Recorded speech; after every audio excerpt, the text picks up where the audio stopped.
بالله من الشيطان الرجيم بسم الله الرحمن الرحيم الحمد لله الذي لا يبلغ مدحته القائلون ولا يحصي نعماءه العادون ولا يعدي حقه المجتهدون الذي ليس لصفته حد محدود ولا نعت موجود ولا وقت معدود ولا أجل ممدود فطر الخلائق بقدرته ونشر الرياح برحمته الصلاة والسلام على الرسول المسدد المصطفى الأمجد المحمود الأحمد سيدنا ومولانا ومولى الكونين جد الحسن والحسين وعاني والقاسم محمد اللهم صل على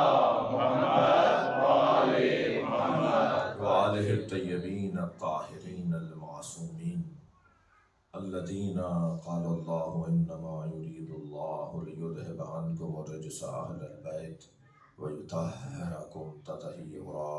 اللهم صل على محمد وآل محمد ولعنة الله على أعدائهم أجمعين من يوم عداوتهم إلى قيام يوم الدين. أما بعد، قال الحكيم في القرآن الكريم بسم الله الرحمن الرحيم الذين آمنوا به وأطروه ونصروه واتبعوا النور الذي أنزل معه أولئك هم المهتدون أولئك هم المفلحون. صلوات. اللهم صل على محمد وآل محمد. اس سے بہتر و بلند صلوات پڑھیں. اللهم صل على محمد وآل محمد. دعاؤں کی قبولیت کے لیے بلند تر صلوات. اللهم صل على محمد وآل محمد. سورہ مبارکہ اعراف کی آیت میں نے پڑھی ہے. اللہ نے اس کلام میں نبی سے جڑے ہوئے لوگوں کو یاد کر رہا ہے، نبی سے وابستہ لوگوں کو یاد کر رہا ہے، نبی سے وابستگی کے طریقوں کو اللہ بیان کر رہا ہے. نبی سے وابستگی کا ایک عنوان نبی پر ایمان ہے. نبی سے وابستگی کا ایک عنوان نبی کی تعظیم ہے. نبی سے وابستگی کا ایک عنوان نبی کی نصرت ہے. یعنی سب سے پہلا عنوان فالذین آمنوا بہ، وہ لوگ کہ جو نبی پر ایمان لائے. یعنی اگر ایمان آغاز میں نہ ہو اور اس کے بعد سے بات شروع ہوتی کہ جو نبی کی تعظیم کرنے والے ہیں، تو بات یہ ہوتی کہ ایمان کوئی لائے یا نہ لائے اور نبی کی تعظیم اگر کرتا ہو تو اس کی بھی تعریف ہو رہی ہے. تو اللہ کو ایسی تعظیم ہی نہیں چاہیے جو نبی پر ایمان کے بغیر ہو. اس تعظیم کا کیا کرنا کہ جو کلمہ تو پڑھ نہیں رہا اور تعظیم کرتا ہے. یہ آپ کو بہت سے اس مزاج کے لوگ اپنے معاشرے میں ملیں گے کہ ہم بھی مانتے ہیں، ہم بھی تعظیم کرتے ہیں، ہم بھی ادب کرتے ہیں. تو قاعدہ تو یہ نہیں ہے کہ آپ ادب احترام تو کریں مگر ایمان نہ لائیں. تو قاعدہ ترتیب یہ ہے کہ پہلے ایمان لائیے پھر تعظیم آپ کی بنے گی. یا دوسرے الفاظ میں یہ کہوں کہ جتنے بھی وابستگی کے عنوانات اور ٹائٹل ہیں وہ سب 000 ہو جائیں گے اگر ان کے آگے ایک نہ لگایا جائے کہ جسے ایمان کہا جاتا ہے. پہلے ایمان کا مظاہرہ ہو اور اس کے بعد پھر بہت سارے کام سجیں گے، بنیں گے، اچھے لگیں گے. قرآن بھی اسی انداز سے اسی لہجے میں بات کر رہا ہے. فالذین آمنوا بہ، سب سے پہلے تو ایمان لے کر لانے کی بات ہے. وعزروہ، اور اس کے بعد دوسرا عنوان ہے تعظیم کا. ایمان لے آئے مگر تعظیم نہیں کر رہے. جی ارشاد ہو رہا ہے کہ کچھ لوگ ایسے بھی ہیں جو نبی پر شک کرتے ہیں. تو شک کرنے والا تعظیم نہیں کر رہا، یقین رکھنے والا تعظیم کرتا ہے. اعتماد کرنا خود تعظیم کی ایک علامت ہے.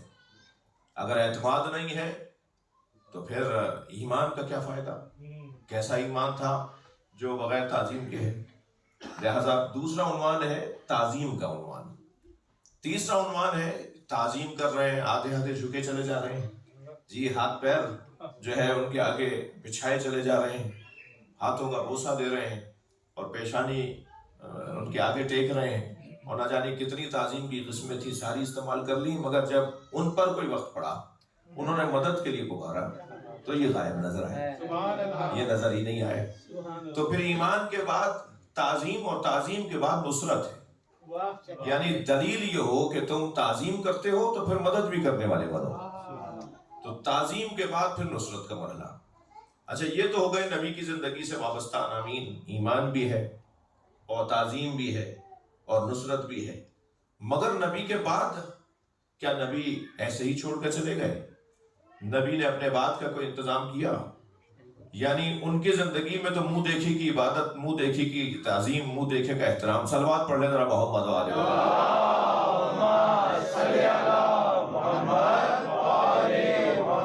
ان کی زندگی میں تو ان کے سامنے کیونکہ تھے، تو اب کیا کرتے نہ کرتے، تو یہ احترام نہ کرتے تو کیا کرتے؟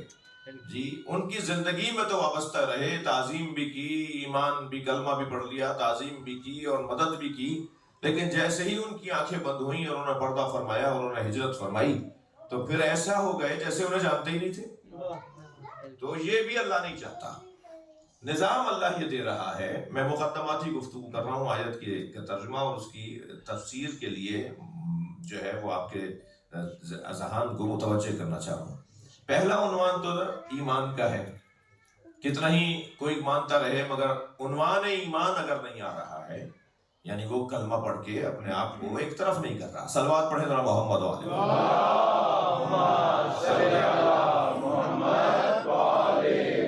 وہ کلمہ پڑھ کر اپنا شناختی کارڈ نہیں بنوا رہا، وہ اپنی شناخت نہیں کروا رہا، وہ اپنا پتہ نہیں بتا رہا، آخر ہے کس قبیلے کا۔ ایک اور صلوات ہدیہ کر دیں۔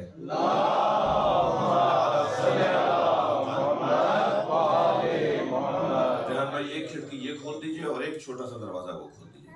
ایک اور صلوات نبی کی ذات۔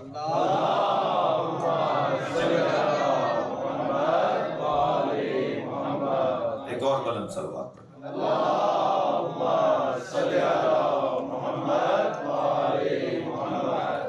اس سے بلند صلوات۔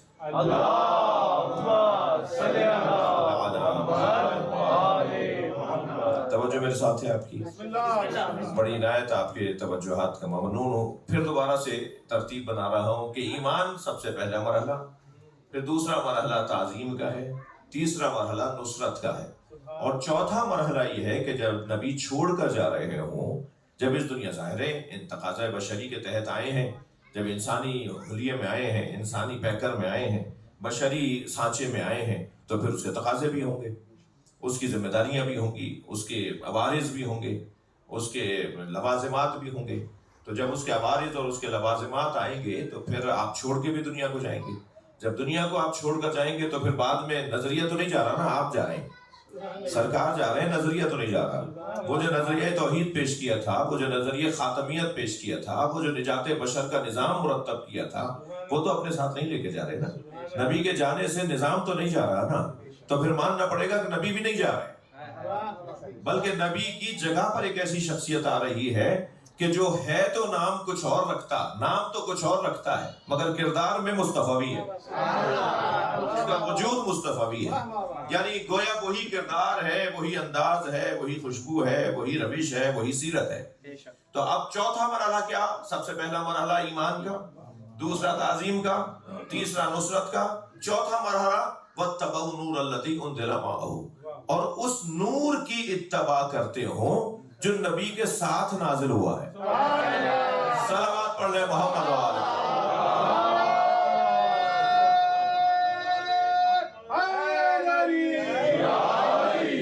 کوئی ایسا وجود ہے کہ جو نبی کے ساتھ نازل ہوا ہے اور اس کا ماننا، اس کا کہنا ماننا، اس کی پیروی کرنا ایک مسلمان کے ایمان کا لازمہ ہے۔ جیسے وہ نبی پر ایمان لے کر آیا ہے، ایسے ہی اس کی اتباع بھی کرے جو نبی کے ساتھ نازل ہوا ہے۔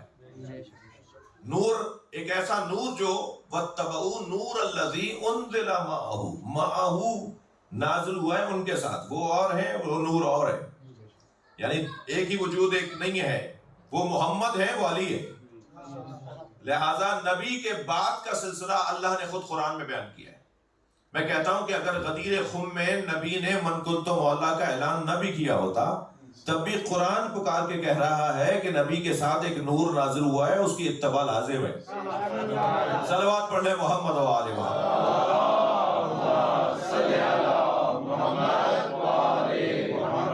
اور آپ کے ذہن میں ہے کہ اتباع کا لفظ ہے تو یہاں عمل کرنے والا وہ وجود ہوگا جو عمل کر کے دکھا رہا ہوگا۔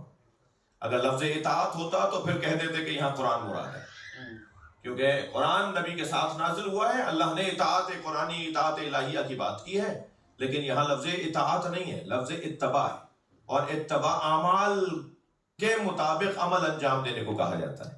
یعنی کوئی وجود کچھ عمل کر کے دکھا رہا ہو، ویسے ہی عمل کر کے دکھانے کو اتباع کہا جاتا ہے۔ اطاعت قول میں ہے، اتباع عمل میں ہے۔ تو اب یہ نور وہ نور نہیں ہے کہ جسے قرآن مراد لے کر کوئی رستہ نکال لے علی سے بھاگنے کا، بلکہ ماننا پڑے گا کہ صلوات پڑھ لیں ذرا محمد و آل محمد۔ ماننا پڑے گا کہ نبی کے ساتھ کوئی ایک ایسا وجود ہے کہ جو عمل انجام دے کر دکھاتا ہے، جو کر کے دکھاتا ہے، جس کا کام ہے کچھ کرنا۔ یہاں نبی مکرم نے خود عمل کر کے دکھایا اور عمل کا سلسلہ اب آگے بڑھ رہا ہے۔ 4 دور گزرے گویا نبی کی رحلت کے بعد، تقریباً 25 سال کے بعد مولا علی نے پہلی رسمی نماز پڑھائی۔ تو جب صحابہ کرام نے مولا علی کے پیچھے پہلی رسمی نماز پڑھی تو نماز ختم ہوتے ہی ایک صحابی نے دوسرے صحابی سے کہا، لقد ذکرتنی صلاۃ محمد، آج علی نے ہمیں محمد کی نماز یاد دلائی۔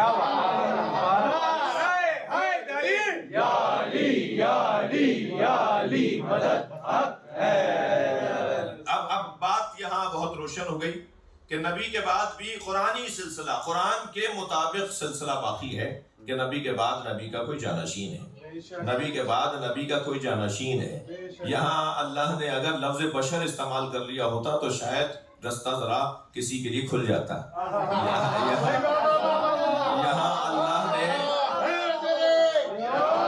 یہاں اللہ نے لفظ بشر استعمال نہیں کیا ہے، نور کا لفظ استعمال کیا، اور یہ کہہ کر لوگوں کی الجھنیں دور کر دی کہ نبی کے بعد آنے والا بھی نور ہے، اور سرکار نے یہ فرما دیا، انا وعلی من نور واحد، میں اور علی ایک ہی نور کے 2 ٹکڑے ہیں۔ تو جو نبی کی جگہ پر آ کر بیٹھے گا اسے نور اگر قرآن کے مطابق مان رہے ہو تو ماننا پڑے گا نبی بھی نور ہے۔ یہ سلسلہ انوار کا سلسلہ ہے، یہ سب ایک کے پیچھے آنے والے دوسرے انوار الہیہ ہیں۔ یہ اللہ کا نور ہے جو ہدایت بشر کے لیے بھیجے گئے ہیں۔ پھر قرآن مجید میں اس مضمون کی اور آیات بھی ہیں کہ جنہیں اگر غور کیا جائے تو ہمیں اسی بات اور اسی خیال کی تقویت ہوتی ہے۔ لقد جاءکم رسول من انفسکم، لقد جاءکم من اللہ نورا وکتاب مبین، بے تحقیق تم تک آ چکا اللہ کی طرف سے نور اور کتاب مبین۔ یہاں نور سے مراد نبی کی ذات ہے، یعنی خود نبی کو اللہ نے نور کہہ کر اور کتاب کو کتاب کہہ کر یاد کیا، یعنی سلسلہ یہ انوار کا ہے۔ ان کی جو ذات ہے، ذاتی پتہ جو ان کا ہے وہ ہے نور۔ صلوات پڑھیں محمد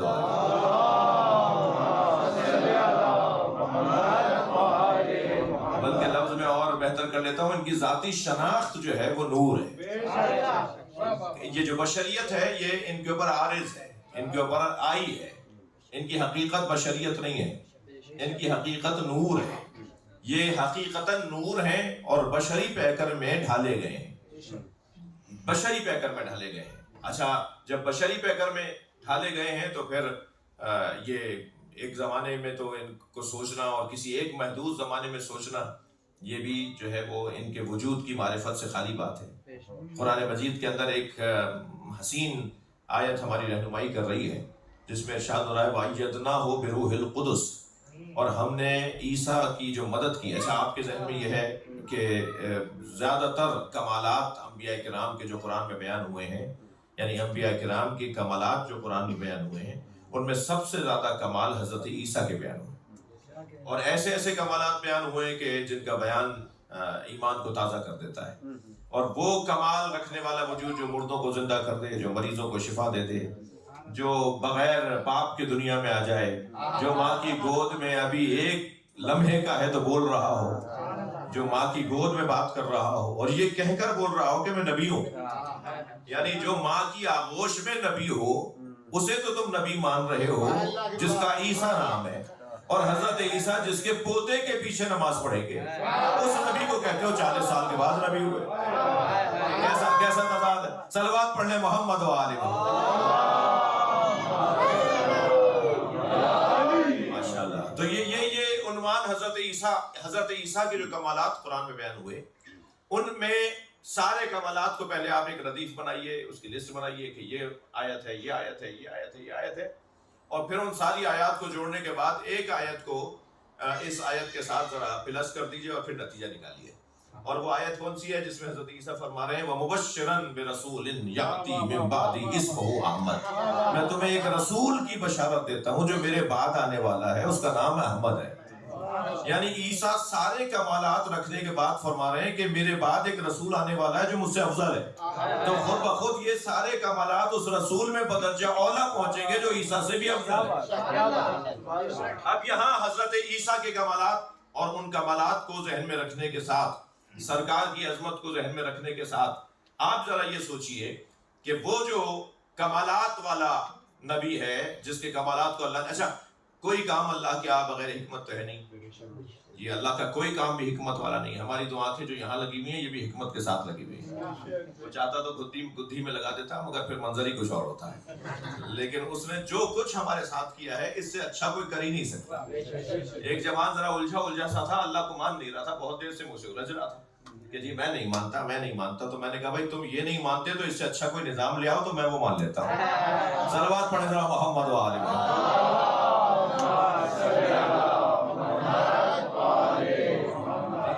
بہترین حکیمانہ نظام ہے پروردگار عالم کا۔ اس میں آپ ذرا محسوس کریں کہ حضرت عیسیٰ علیہ السلام کے ہی اتنے کمالات اللہ نے کیوں بیان کی؟ اس کی وجہ یہ ہے کہ عیسیٰ علیہ السلام کے ساتھ تعلق نبی کا بھی ہے اور عیسیٰ علیہ السلام کے ساتھ تعلق صاحب العصر کا بھی ہے، اور دنیا میں سب سے بڑی تعداد میں جو لوگ آسمانی دین کو ماننے والے ہوں گے وہ حضرت عیسیٰ کے ماننے والے ہوں گے۔ لہٰذا آپ جس علاقے میں رہتے ہیں یہاں اکثریت غالب مذہب مسیحیوں کا ہے۔ دنیا میں آپ چلے جائیے، سب سے زیادہ پہلا مذہب جو ہے آسمانی مذہب اس وقت جو دنیا میں رائج ہے وہ مسیحیت ہے جی، اس کے بعد پھر مسلمان ہوں گے، اس کے بعد پھر کوئی اور ہوگا، لیکن سب سے زیادہ جو ماننے والے ہیں دنیا میں، جو احترام کرنے والے ہیں کسی نبی کا، تو وہ حضرت عیسیٰ کا احترام کرنے والے ہیں۔ اتنی بڑی تعداد میں حضرت عیسیٰ کے ماننے والے موجود ہیں، اور اللہ قرآن میں پکار کے کہہ رہا ہے وَإِن مِّنْ أَهْلِ الْكِتَابِ إِلَّا لَيُؤْمِنَنَّ بِهِ قَبْلَ مَوْتِهِ يَوْمَ الْقِيَامَةِ لِيَكُونَ عَلَيْهِمْ شَهِيدًا۔ کوئی بھی اہل کتاب، کوئی بھی مسیحی باقی نہیں رہے گا مگر یہ کہ مرنے سے پہلے وہ مومن ہو جائے گا۔ جی صلوات پڑھیں تو میں اس کی تفسیر عرض کرتا ہوں۔ اللہم صلی علی محمد و آل محمد۔ کوئی بھی اہل کتاب باقی نہیں رہے گا مگر یہ کہ وہ مرنے سے پہلے مومن ہو جائے گا، اور پھر ان کے اوپر کوئی ہوگا جو گواہ بنے گا کہ یہ مومن ہو گئے، کوئی ہوگا وجود جو ان پہ گواہ بنے گا کہ یہ مومن ہو گئے۔ حجاج ابن یوسف کہنے لگا اپنے دربار میں کہ اس آیت نے مجھے تھکا ڈالا، میری کمر کو تھکا دیا اس آیت نے، میں سوچ سوچ کے پریشان ہو رہا ہوں کہ اتنے عیسائی دنیا سے جا رہے ہیں، اتنے یہودی روزانہ مر رہے ہیں اور روزانہ ان کے بچے دنیا میں آ رہے ہیں، مگر قرآن تو یہ کہہ رہا ہے کہ یہ مریں گے نہیں جب تک کہ مسلمان نہیں ہو جائیں، مومن نہ ہو جائیں، اور یہ تو مر رہے ہیں اور مومن ہو نہیں رہے۔ تو وہاں پر ابن ہوشب بیٹھے ہوئے تھے جو درباری بھی تھے، یعنی دربار میں بھی جاتے تھے اور کہیں سے دعا لینے بھی جاتے تھے۔ ڈاکٹر ندیم کو یاد ہوگا وہ مصرع کہ جو ہے وہ مراسم یہاں سے بھی اور سے بھی محبت، حسین کو بھی سلام، جی ایسے ہوتا ہے نا زمانے میں، یہاں سے بھی تعلقات رہیں اور وہاں سے بھی تعلقات رہیں، تو یہ دعا لینے کے لیے بھی جاتے تھے ائمہ اہل بیت کے پاس، اور کھانا کھانے بھی کہیں جاتے تھے، تو دسترخوان کسی اور کا ہوتا تھا، دعائیں کسی اور کی ہوتی تھی۔ تو جب ابن ہوشب نے سنا حجاج کا جملہ کہ اس آیت نے تو مجھے تھکا دیا، کہ قرآن کی آیت کہہ رہی ہے کہ کوئی اہل کتاب نہیں رہے گا مگر یہ کہ وہ مرنے سے پہلے مومن ہو جائے گا، تو یہ تو مر رہے ہیں مگر مومن نہیں ہو رہے، تو ابن ہوشب نے کہا کہ یہ آیت تو آخری زمانے کے لیے ہے، آخری زمانے میں جب مہدی آئیں گے تو کوئی اہل کتاب نہیں رہے گا جو ایمان نہ لے آئے، کیونکہ حضرت عیسیٰ امام مہدی کے پیچھے نماز پڑھیں گے اور ان کی وجہ سے سارے مسیحی مہدوی ہو جائیں گے۔ بھائی صلوات ہدیہ کریں نا یہاں۔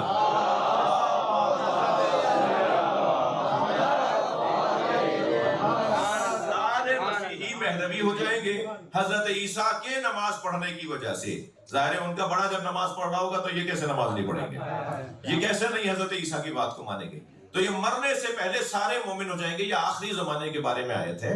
آخری زمانے میں ایسا ہوگا کہ حضرت مہدی کے پیچھے عیسیٰ نماز پڑھیں گے، جس کی وجہ سے مسیحی سارے مسلمان مومن ہو جائیں گے۔ تو کہنے لگا یہ بات تمہیں بتائی کس نے؟ حجاج ابن یوسف کہنے لگا یہ بات تو بڑی عمدہ ہے، صحیح ہے، بالکل دماغ کو لگ رہی ہے بات، یہ تمہیں بتائی کس نے؟ تو اس نے کہا جان کی امان ہو تو بتاؤ۔ کہنے ہاں نہیں امان ہے تمہیں بتاؤ۔ کہا یہ محمد باقر نے بتایا۔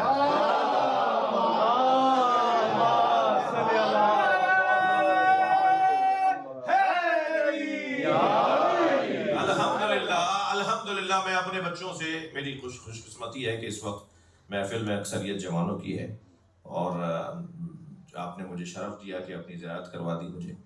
تو یہ ہمیں مطمئن رہنا چاہیے کہ جس دروازے پر بیٹھے ہیں اس سے اچھا دروازہ نہیں۔ ہم جس دروازے پر بیٹھے ہیں، جن کا ہم دم بھرتے ہیں، جن کا ہم کلمہ پڑھتے ہیں، جن کے نام پر اپنا سینہ پیٹتے ہیں، ان سے بہتر، ان سے اچھا دروازہ کہیں اور نہیں۔ بالآخر سب کو اس دروازے پر آنا ہے۔ یہ تو ہمارے بھائی ہیں جو ہم سے الجھے رہتے ہیں، کلمہ پڑھنے والے۔ ہم تو عیسائیوں کو یہاں دعوت دینے آئے ہیں۔ صلوات پڑھنے محمد و آل محمد۔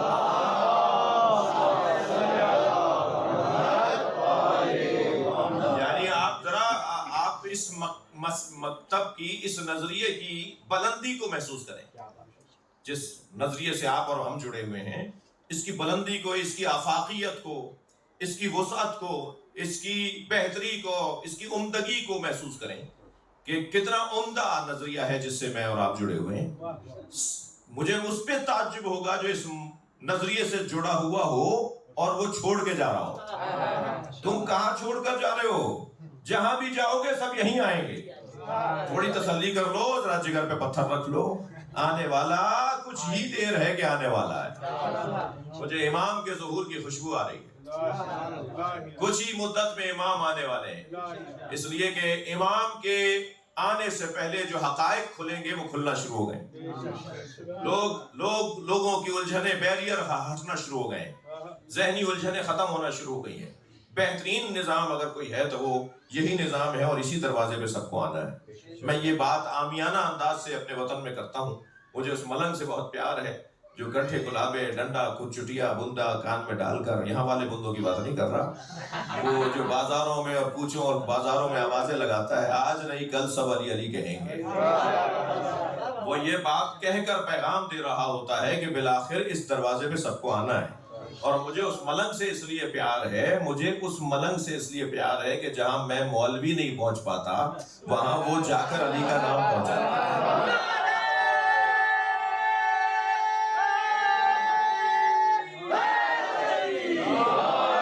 بلندر صلوات۔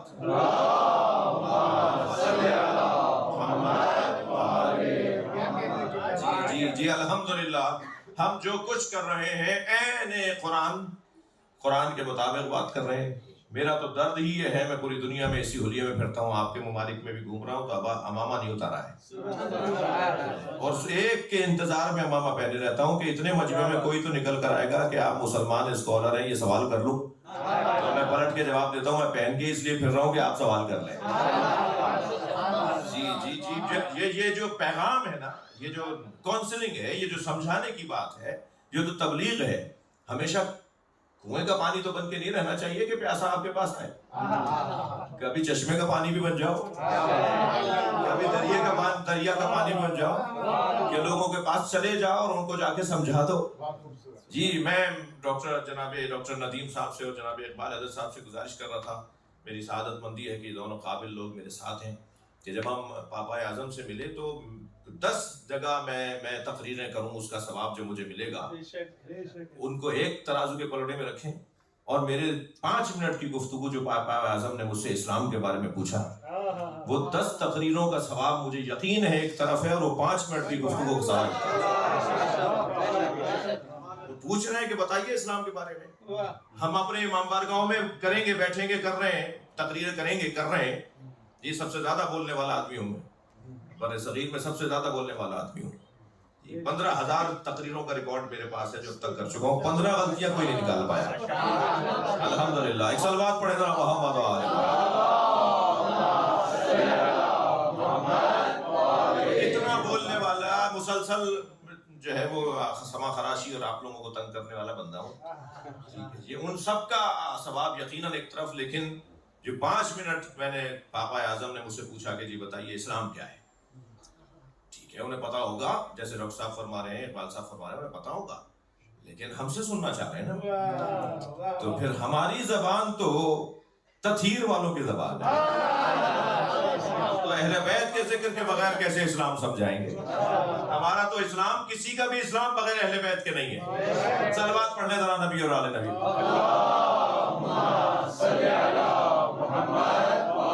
اور شاید میرے قوم کے بہت سے لوگوں کو اس کا اندازہ نہ ہو کہ کیا ہو گیا، مجھے بھی نہیں تھا اندازہ کہ کیا ہو گیا۔ اس یورپ کے تقریباً 17 اخباروں نے اور خبر رساں اداروں نے اس کی رپورٹنگ کی ہے۔ ہمارے والوں کو نہیں پتا کہ کیا ہوا ہے، لیکن انہیں پتا ہے کہ کیا ہوا ہے، اور پاکستان کے مختلف چینلوں نے اس کو اہمیت دی ہے کہ یہ ملاقات بڑی اہمیت کی حامل ہے۔ تکلیف بھی بہت ہوئی پاکستان میں، تکلیف یقیناً انہیں ہوئی ہوگی کہ جو ان کو کافر تو کہتے ہی ہیں، ہمیں بھی کچھ ان کے ساتھ نسبت دیتے ہیں، تو ہمیں تو پیغام پہنچانا ہے، تبلیغ کرنی ہے۔ اللہ ہمیں اہل بیت کا پیغام پہنچانے والوں میں شمار فرمائے۔ بلندتر صلوات پڑھیں۔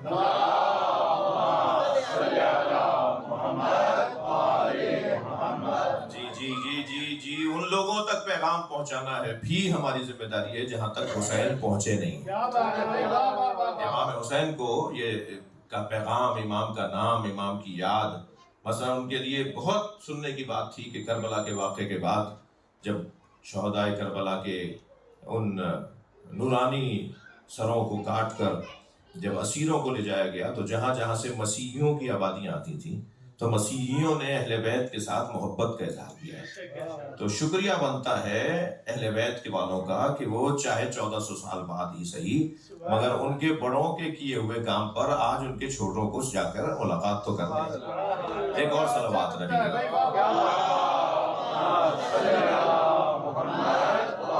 اور میرا تو کیا فائدہ ہے، میں تو ویسے ہی کہیں اور رہتا ہوں، آپ لوگوں کی خاطر ملا ہوں، آپ لوگوں کے کام کر کے آیا ہوں، اور آپ کو پتہ چلے گا کچھ عرصے بعد۔ ایک اور صلوات پڑھیں محمد۔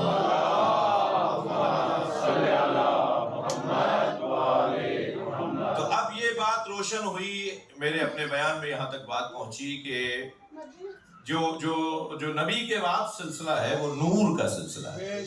جیسے شاعر کہتا ہے کہ امام جتنے ہیں ایک نور سے ہے سب کا خمیر۔ توجہ، یہ امام جتنے ہیں ایک نور سے ہے سب کا خمیر۔ ویڈیو بنانے والے دوست ویڈیو ضرور بنائیں، مگر محفل میں بھی موجود رہیں، صلوات بھی پڑھیں، نعرے کا جواب بھی دیں۔ محمد وآل محمد صلوات۔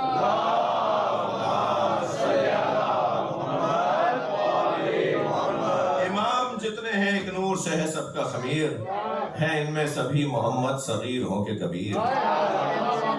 امام جتنے ہیں ایک نور سے ہے، فارسی میں اردو میں فہمی، فارسی حرف ذرا۔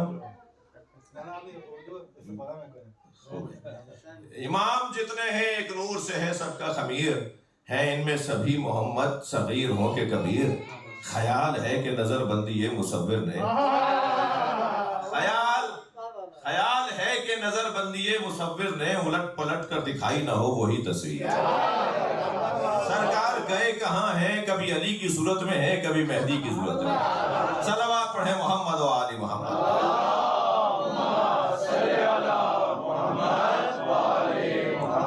میں اپنے مقدمے کو یہاں مکمل سمجھوں کہ نبی کی نصرت کا ایک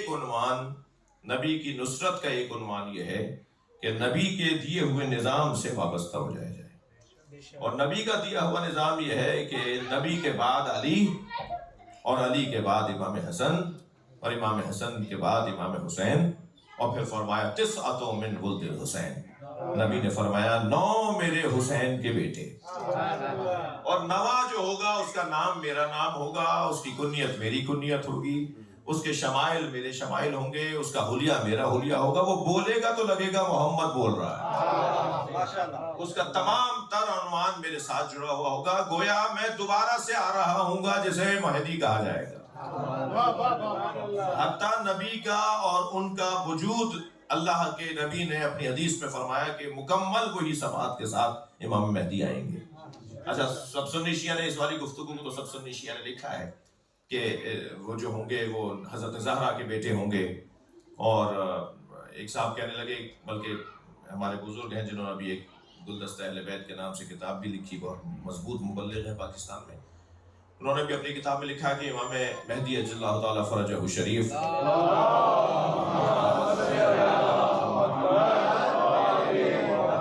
وہ حسنی ہیں، حسینی نہیں ہیں۔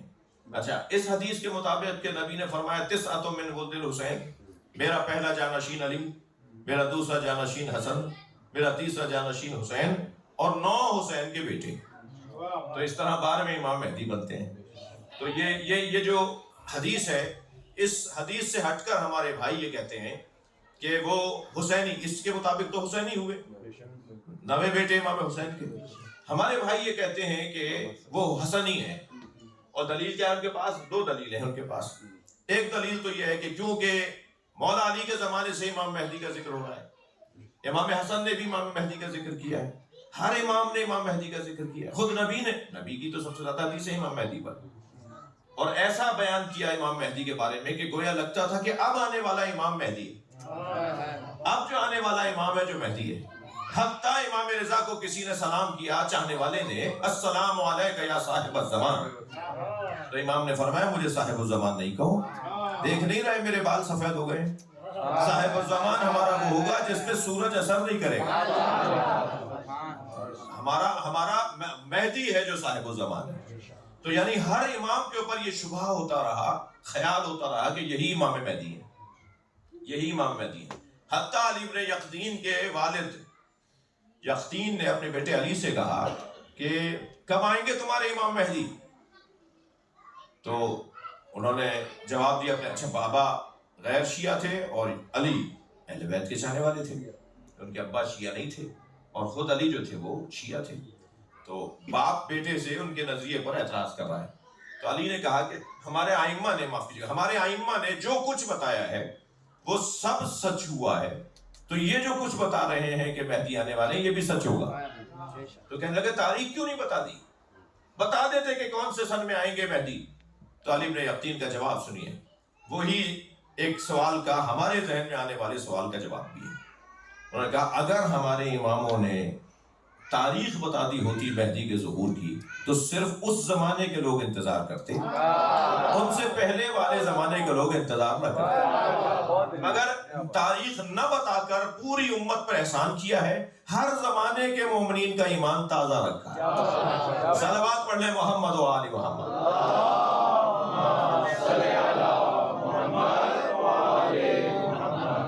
اگر فرض کیجئے اگر بتا دیا ہوتا تو کہ مثال 2023 میں تشریف لے کر آئیں گے تو آپ کے میرے پردادا تو انتظار نہیں کرتے، میرے اور آپ کے پردادا کے دادا تو انتظار نہیں کرتے، وہ کہتے کہاں میں جیوں گا اتنا، ابھی میری عمر 80 سال ہو گئی ہے، میں کہاں 280 سال تک رہوں گا، میں تو زندہ ہی نہیں رہوں گا، تو پھر میں انتظار کیوں کروں؟ لیکن ہر شخص یہ سمجھتا رہا کہ اب آنے والے، اور اپنے ایمان کو امام کے نام پر بچاتا رہا۔ اب اللہ جانتا ہے، اس کی حکمت جانتی ہے کہ کب اپنی حجت کو بھیجے۔ البتہ وہ کہیں گئے نہیں ہیں، وہ ہمارے درمیان موجود ہیں، ہم پہچان نہیں پا رہے، اسے غیبت کہا جاتا ہے۔ جس دن پہچاننے لگیں گے وہی ظہور کا دن ہوگا۔ ہمارے درمیان موجود ہیں، ہمیں وہ دیکھ رہے ہیں، ہمیں وہ سن رہے ہیں، ہمارے کاموں کو وہ دیکھ رہے ہیں۔ ہم امام حاضر کو مانتے ہیں، امام ظاہر کے قائل نہیں ہیں۔ ظاہر اور ہے، حاضر اور ہے۔ ہمارا امام ظاہر نہیں ہے مگر حاضر ہے۔ اتنا بڑا مجمع یہاں حاضر ہے یا نہیں؟ مجھ پر سب ظاہر نہیں ہے، حتیٰ بڑے مجموعوں میں برابر سے بیٹھنے والے پر حاضر تو ہوتا ہے، ظاہر نہیں ہوتا۔ وہ اس کے ساتھ بیٹھا ہے، حاضر ہے، مگر ظاہر نہیں ہے کہ یہ صاحب کون ہے. سرکار دو جہاں مدینے میں 40 سال تک حاضر تھے، ظاہر نہیں تھے. جب آپ نے اپنا تعارف کروایا کہ میں ہی نبی ہوں تو ظاہر بھی ہو گئے. ہمارا امام حاضر ہے، ہماری محفلوں میں آتے ہیں، ہماری مجلسوں میں آتے ہیں، ہماری خوشیوں میں شریک ہوتے ہیں، ہمارے جنازوں میں آتے ہیں، لیکن جس دن ہم پہچاننے لگ جائیں گے وہی ظہور کا دن ہوگا. ساری امت، اچھا کوئی نہیں، ساری امت جب ایک ساتھ پہچاننے لگے گی تو وہ ظہور ہوگا. لیکن جو کچھ کے اوپر ظاہر ہونے لگے ہیں، کچھ پر ظاہر ہوں گے، وہ ظہور اولا ہوگا، وہ خاص لوگوں کا ظہور ہوگا، وہ خاص لوگوں کے لیے ظہور ہوگا جو 313 کا ظہور ہے، خاص لوگوں کا ظہور. اور انہیں اجازت بھی نہیں ہے کہ وہ جا کے بتائیں کہ امام سے ہم مل رہے ہیں، امام ہم سے مل رہے ہیں اور ہماری ملاقات ہوئی ہے، آج فلاں جگہ حضرت تشریف فرما تھے. انہیں اجازت بھی نہیں ہے، کیونکہ امام نے صاف کہہ دیا من ادعى المشاہدہ وهو کذاب مفتر. جو یہ کہے کہ وہ مجھ سے ملتا ہے وہ جھوٹا ہے. ملنے والا جھوٹا نہیں ہے، گانے بجانے والا جھوٹا ہے. اجازت ہی نہیں ہے کہ تم بتاؤ. جنہیں ملتے ہیں وہ بتاتے نہیں ہیں. صلوات پڑھیں محمد و آل محمد. دروازہ بند کر دیا دکانداری کا. یعنی امام سے ملاقات کی اگر کوئی دکان کھول کر بیٹھ جائے اور لوگوں کو بہکانے لگے، امام نے وہ دروازہ ہی بند کر دیا. جن سے ہم ملتے ہیں ان کے اعمال بتاتے ہیں کہ ہم ان سے ملتے ہیں، انہیں خود بتانے کی ضرورت نہیں پڑے گی کہ وہ ہم سے ملتے ہیں. یہ وہ جسے ہمیں ہماری ہدایت کے لیے اللہ نے غیبت میں رکھا ہوا ہے، وہ ہمیں ہدایت کر رہے ہیں. کتنی ہی مشکل مرحلے اور مشکلات آتی ہیں کہ جب ایک مرتبہ ہمارے ذہن میں خیال آتا ہے اور اس کی بنیاد پر ہم اپنے مسئلے کو حل کر لیتے ہیں. ایک صلوات اور ہدیہ کریں گے محمد و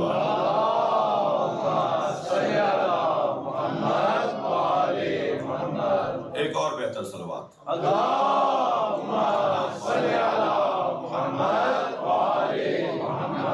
توجہ ہے مراد کی. تو گفتگو یہ ہے کہ یہ مہینہ صاحب العصر کا مہینہ ہے اور حضرت کے ظہور کی تیاری کا مہینہ ہے، حضرت کی یاد میں رہنے کا مہینہ ہے. ایک اعتبار سے خاص طور پر اس مہینے میں حضرت کی کیونکہ آمد کی تاریخ ہے، آپ کی ولادت کی تاریخ ہے اور آپ کی یادوں میں ہمیں رکھنے کا، خاص اہتمام کرنے کا حکم ہے. تو یہ ہمارے جو وابستگی ہے ہماری اس گھرانے سے، اس کا تقاضا ہے کہ ہم جتنی بھی شبہات اور جتنے بھی اعتراضات ذہن میں آ سکتے ہیں، آتے ہیں، ڈالے جاتے ہیں، ان کا حل تلاش کریں. ان میں سے ایک عنوان یہی ہے کہ ہمارا امام ہمارے درمیان موجود ہے اور پھر ہم ان کے سال میں تو کم سے کم 15 شعبان کو تو عریضوں کا بھی ایک نظام خاص طور پر پوری دنیا میں رائج ہے. صرف ایران، عراق اور صرف بر صغیر کے اندر یہ رواج نہیں ہے، بلکہ ہر ملک کے اندر عریضوں کا ایک نظام ہے. کیونکہ غیبت صغریٰ کے اندر حضرت حسین ابن روح کے ذریعے سے خط پہنچائے جاتے تھے، پھر ان کی کشتی وہ دریا کے کنارے آ کے لگتی تھی اور ظاہر ہی ہوتا تھا کہ وہ جو ہے وہ روغن گھی، روغن تیل بیچنے کا ان کا کام تھا. تو وہ لے کر آئے ہیں اور وہ لے کے جا رہے ہیں اور لوگ کشتی کے دریا کے کنارے کھڑے ہو کے وہ کشتی کے اندر وہ اپنا خط پھینک کر چلے جاتے تھے جو حضرت کے لیے وہ لے جاتے تھے اور پھر ایسے ہی واپس آ کے جو جواب دینے کا نظام تھا وہ بھی کچھ ایسے ہی تھا. تو وہ کیونکہ دریا میں عریضہ ڈالنے کا، کشتی میں عریضہ ڈالنے کا ایک مدت تک رائج رہا سلسلہ، تو پھر یہ مشہور ہوا کہ صاحب پانی میں عریضہ ڈالنے جا رہے ہیں. اور پھر آج بھی ہمیں تو تصور یہی ہے، ایک رسم ہے، ایک ادائے احترام ہے، ایک تعظیم کا طریقہ ہے، ورنہ تو وہ ہمارے حالات کو ہماری تحریر سے پہلے جانتے ہیں. ایک صاحب کہنے لگے صاحب آپ لوگوں کے تو باتیں ہمیں سمجھ میں نہیں آتی، آپ لوگوں کے تو کام ہی کچھ اب نہیں ہے. ایک جگہ میں بات کر رہا تھا، میں نے کہا جی امام جب ظہور فرمائیں گے تو حضرت کی عمر 40 سال کی ہوگی. تو وہ کہنے لگے لو بھائی ایک اور نئی بات آ گئی. ابھی تو آپ کہہ رہے تھے کہ ان کی جو ولادت کی تاریخ ہے وہ 255 ہجری ہے. میں نے کہا جی ہاں 255. اب کون سا چل رہا ہے جی؟ 1443 چل رہا ہے. تو 1150 سال سے زیادہ کی زندگی ہو چکی اور آپ کہہ رہے ہیں کہ 40 سال کے ہوں گے. تو یا وہ مانی ہے یا یہ مانی ہے. میں نے کہا نہیں وہ بھی مانتے ہیں ہم یہ بھی مانتے ہیں. کہنے لگے یہ کیسے ہوگا؟ میں نے کہا ہاں وہ 1150 سال کے ہیں مگر 40 سال پہ عمر رکی ہوئی ہے. جب وہ ظہور فرمائیں گے تو 40 سال کے دکھائی دیں گے. اللہ نے ان کی عمر کو 40 سال پہ روک دیا ہے. تو کہنے لگے یہ کیسے سمجھ میں آئے گی؟ میں نے کہا یہ تو بہت ہوتا ہے, یہ تو آپ کے ہی چہرے کے اوپر اللہ نے رکھا ہوا ہے. آپ 70 سال پہلے جب دنیا میں آئے تھے تو سر کے بال بھی ماں کے شکم سے لائے تھے اور پلکوں اور بھموں کے بال بھی ماں کے شکم سے لائے تھے. سر کے بال آج تک نہ کاٹے ہوتے تو ایڑیوں تک آ گئے ہوتے, اور آج تک آپ نے پلکیں نہیں کاٹی, آج تک آپ نے بھویں نہیں کاٹی. وہ بال بڑھ کر بتا رہے ہیں کہ اللہ عمر بڑھاتا ہے, یہ بال رک کر بتا رہے ہیں کہ اللہ عمر روک دیتا ہے. اسی چہرے پر اللہ نے مثال. صلوات پڑھ لیں ذرا محمد.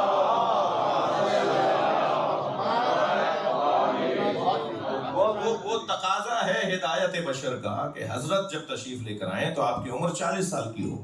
پھر کہنے لگے یہ عریضے کیوں لکھتے ہیں آپ؟ ہم نے کہا صاحب عریضے 2 وجہ سے لکھے جاتے ہیں. 2 وجہ سے عریضے لکھے جاتے ہیں. ایک تو اپنی ضرورت کے مطابق خط لکھا جاتا ہے, اور ایک خیریت پوچھنے کے خط لکھا جاتا ہے. خط لکھنے والا 2 وجہ سے خط لکھتا ہے. ایک اپنے محبوب کی خیریت پوچھنا چاہتا ہے, اور ایک اپنی حاجت بتانا چاہتا ہے. تو ہم انہی 2 مقصدوں کے تحت عریضہ لکھتے ہیں. ہم اپنے محبوب کی خیریت پوچھنا چاہتے ہیں تو کیا جواب آیا؟ ہم نے کہا صاحب زمین سالم ہے, آسمان ٹکا ہوا ہے. تو خیریت سے ہیں تبھی تو کائنات خیریت سے ہے.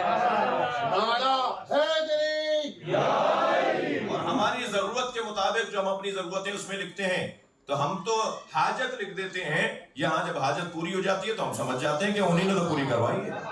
ایک اور صلوات نبی اور آل نبی پہ.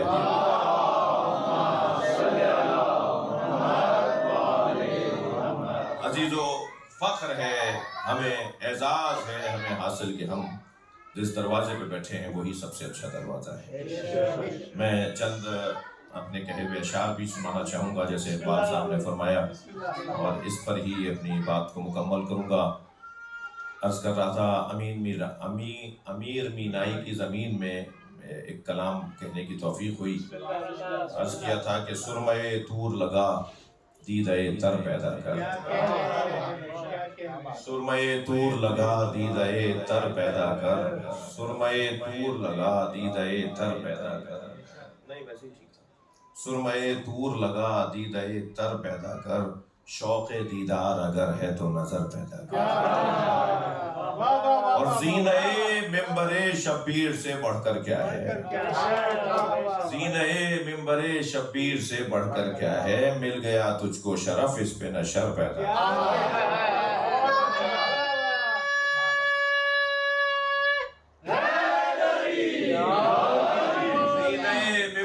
شبیر سے بڑھ کر کیا ہے, مل گیا تجھ کو شرف اس پہ نہ شر پیدا کر. اور وارث منبر و محراب کو آنا ہے ابھی, وارث منبر و محراب کو آنا ہے ابھی, دھوپ کی سخت ہواؤں میں شجر پیدا کر. اور آپ کی توجہات ہے کہ ان کے احسان پہ احسان چلے آتے ہیں, ان کے احسان پہ احسان چلے آتے ہیں, اپنی الفت میں بھی انداز دیگر پیدا کر, الفت میں بھی انداز دیگر پیدا کر. اور ساحل عشق پہ رک جانے سے حاصل کیا ہے, ساحل عشق پہ رک جانے سے حاصل کیا ہے, ڈوب کر پار اترنے کا ہنر پیدا کر.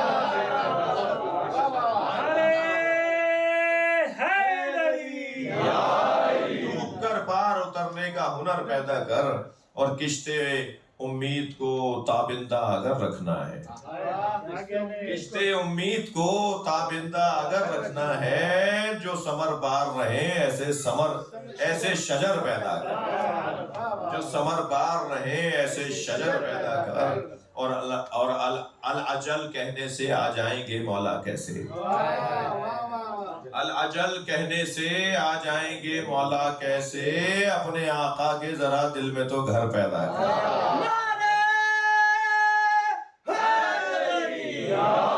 اپنے آقا کے ذرا دل میں تو گھر پیدا کر. اور ہر چمک دیکھ کر رک جانا کہاں اچھا ہے, ہر چمک دیکھ کر رک جانا, ہر چمک دیکھ کر رک جانا کہاں اچھا ہے. خود کو مضبوط بنا شمس و قمر پیدا کر, خود کو مضبوط بنا شمس و قمر پیدا کر.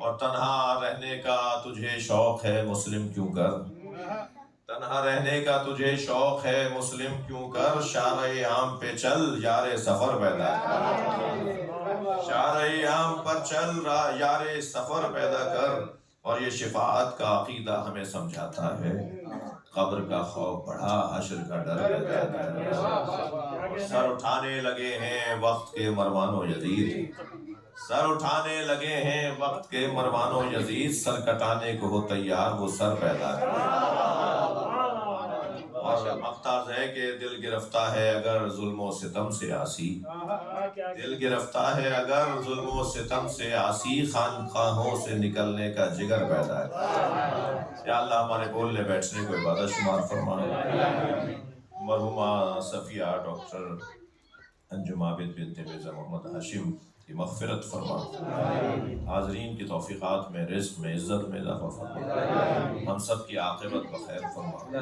امام زمانہ کے ظہور میں تعجیل فرما تعجیل فرما تعجیل فرما دعاؤں کی قبولیت کے لیے زندگیوں میں رونق اور بہتری کے لیے بلندتر سروار سورہ فاتحہ کی التماس ہے محترمہ صفیہ اور ڈاکٹر انجم عابد بنت مرزا محمد ہاشم رحم اللہ من قرأ الفاتحہ بسم اللہ I found you.